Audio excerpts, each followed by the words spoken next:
As promised, I am coming on today. It is Friday, October 24th. I'm coming on today to give a few more clues to the upcoming Bible study passage. Yesterday, I came on and announced that I'm going to be leading all of you, whoever wants to learn with me. I'm going to be leading a 22-day Bible study.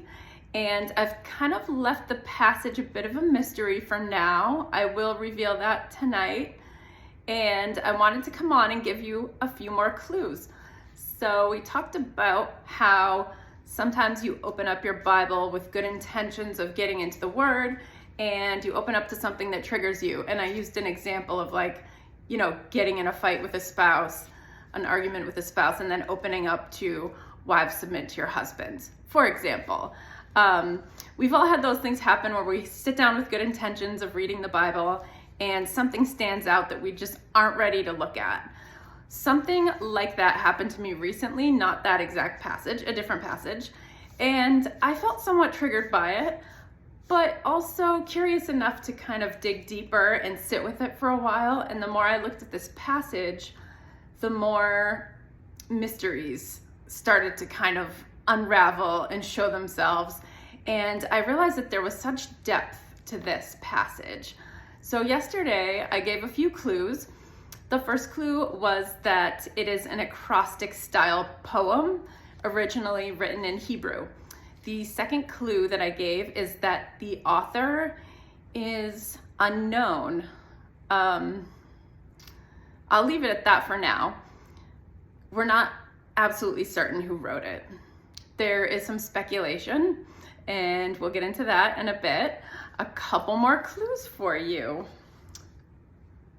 With this particular passage, it is geared towards women.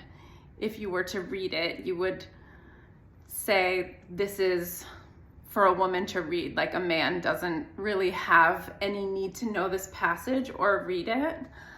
However, I have enjoyed challenging that because I feel that the deeper understanding we have of the Bible and its knowledge, the more everything else makes sense, if that makes sense. I think it does. It does to me anyway.